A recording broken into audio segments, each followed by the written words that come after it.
Morning students, how are you all? I hope you all are fine.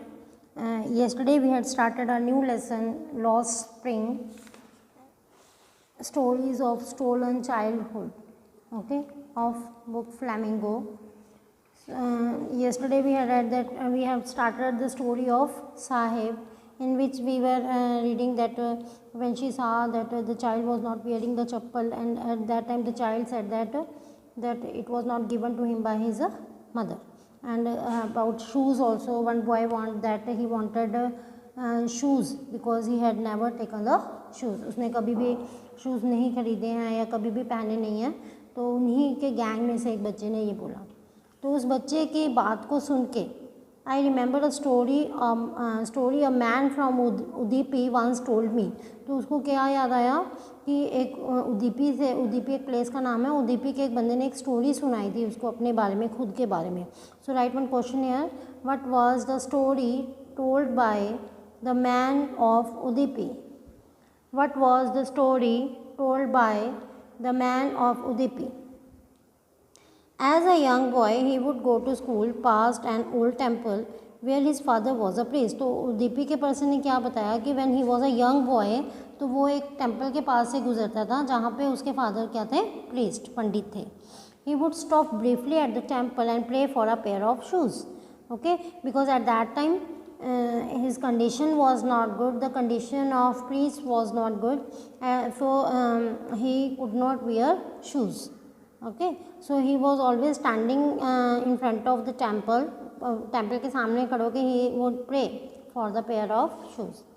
30 years later, I visited his town and the temple which was now drowned in an air of desolation. Story is up to here, ठीक है.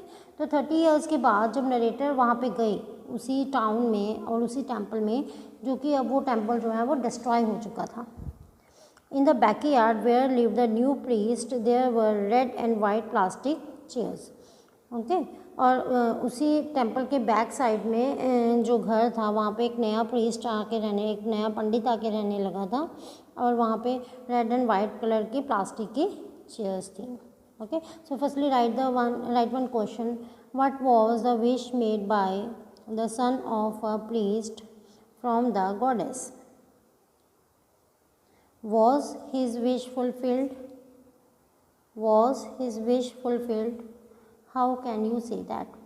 Okay, so जब वो वहाँ पे पीछे गई तो वहाँ पे प्रीस्ट का घर था and red and plastic chairs were there. A young boy dressed in grey uniform wearing socks and shoes, एक बच्चा था जिसने सॉक्स एंड शूज़ डाल रखे थे. Arrived panting and threw his school bag on a folding bed. उसने भाग कर आया हाँफते हुए, ठीक है, means he was breathing very fastly, ठीक है, बिकॉज क्योंकि भाग रहा था. And threw his bag on the bed.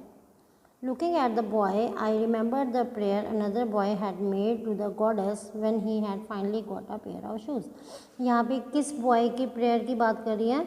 जो पहले वाला प्रीस्ट था उसके बेटे की बात हो रही है, ठीक है. तो इस चीज़ को देख के, इस लड़के को देखकर मुझे उस लड़के की, क्योंकि वो भी प्रीस्ट का बेटा था, तो उसकी जो प्रार्थना थी वो अब फुलफिल हो गई कि जो प्रीस्ट के बच्चे हैं उनके पास शूज़ आ गए. Let me never lose them, the goddess had granted his prayer, ठीक है, भगवान ने उसके प्रेयर को सुन लिया. Young boys like the son of priest now wore shoes, but many others like the rag pickers in my neighbourhood remains shoeless. ठीक है, कि जो रैग पिकर हैं वो उनके पास अभी भी शूज़ नहीं है. उस प्रीस्ट की रिक्वेस्ट तो सुनी गई और उनके पास अब शूज़ हैं, क्लियर. लेकिन जो रैग पिकर्स उसके पड़ोस में हैं, जैसे साहिब एंड और उसके गैंग, उनके पास अभी भी शूज़ नहीं हैं. Okay, My acquaintance with the barefoot rag pickers leads me to Simapuri, a place of periphery of Delhi, yet miles away from it. Acquaintance means जान पहचान. जो इन बच्चों के साथ जब जान पहचान हुई तो वो मुझे कहाँ पे लेकर, सीमापुरी लेकर, जहाँ पे वो रहते थे. जो सीमापुरी है वो दिल्ली की जो पेरीफेरी मीन्स बॉर्डर एरिया है, ठीक है, उसके पास है. उससे काफ़ी कुछ मीलों दूर है, ठीक है, यानी कि दिल्ली के पास पड़ती है, ठीक है. वहाँ पे एक स्लम एरिया है ये. मेटामॉर्फिकली मीन्स अगर हम रियलिटी में देखें तो वो उससे थोड़ा सा दूर है. Those who live here are squatters, who came from, squatters होते हैं किसी ज़मीन पर कब्जा करके रहने वाले, जिनका उसके ऊपर कोई हक नहीं होता बट वैसे ही रह रहे हो, ठीक है। Who came from Bangladesh back in 19, क्योंकि ढाका जो है बांग्लादेश की राजधानी, तो ढाका से आए थे ये लोग 1971 में, ठीक है, clear. Sahib's family is among them. तो यहाँ पे क्वेश्चन लिखो, where did Sahib take the narrator, ठीक है, what did the narrator tell about Seemapuri, okay, clear. Now Sahib's family is among them. Simapuri was then a wilderness. It still is. But it is no longer empty. जब 1971 में वो यहाँ पे आए थे उस टाइम वो एक जंगली एरिया था, अब भी है तो ये जंगली एरिया, बट वो अब खाली नहीं है। क्यों? क्योंकि वहाँ पे अब बहुत सारी फैमिलीज रह रही हैं। In structures of mud with roofs of tin and tarpaulin, ठीक है, ये एक मेटल है, ठीक है, टिन और उसकी वो छतें, टिन की छतें डाल लेते हैं ना, तारापुलिन भी इसी तरीके से कोई मेटल है, ठीक है, उसकी छतें डाली हुई थी। Devoid of sewage means sewage ना होना, ठीक है, ड्राइनेज और रनिंग वाटर, नालियाँ, ठीक है, जिसमें पानी बह रहा हो। लिव 10,000 रैग पिकर्स, वहाँ पे कौन रहते हैं? 10,000 रैग पिकर्स रहते हैं, झोंपड़ियाँ बनाकर, मिट्टी के घर जिसके ऊपर टिन की छतें लगाई हुई हैं, ठीक है।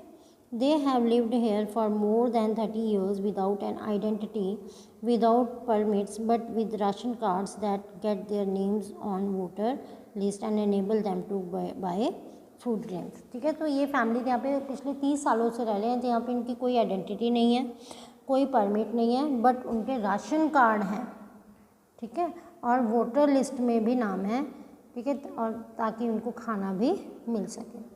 Food is more important for survival than identity, ठीक है। तो यहाँ पे लिखो, what were the views of ladies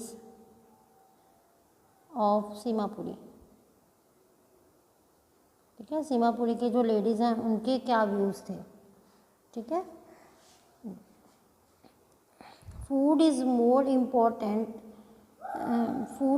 important for survival than an identity, उनका क्या मानना था कि खाना ज़्यादा ज़रूरी है हमारी आइडेंटिटी से।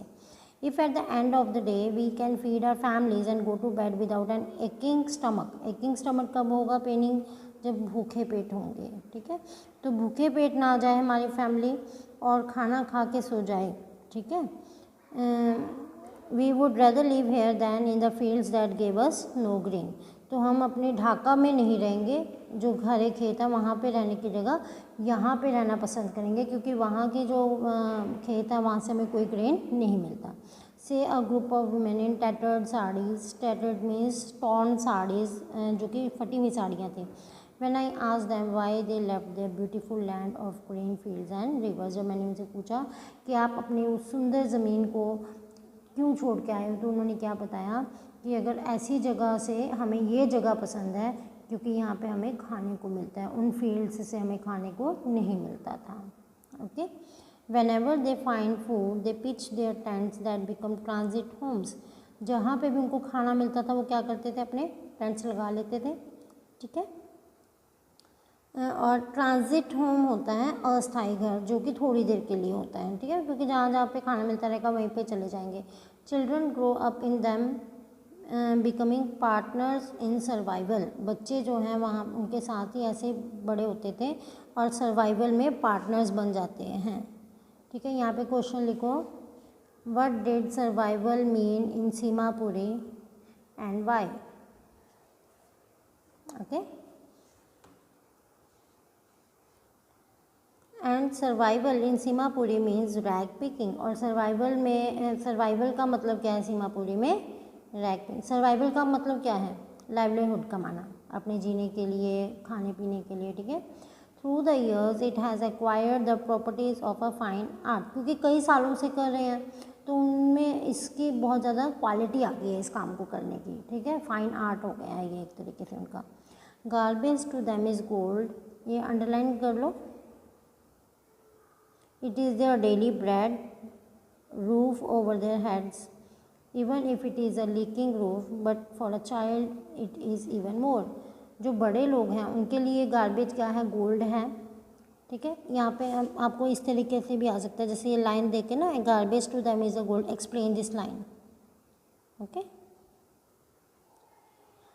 ठीक है, तो ये इससे उनको खाना मिलता है, रूफ मिलती है सर के ऊपर, चाहे वो लीकिंग रूफ है। लेकिन बच्चों के लिए ये सिर्फ गोल्ड नहीं है, और भी कुछ है, जीने का साधन नहीं है, और बहुत कुछ है, that we will read tomorrow. Okay, for children that is more than the living source. Okay, what is this for the children? This we will read tomorrow. Bye students.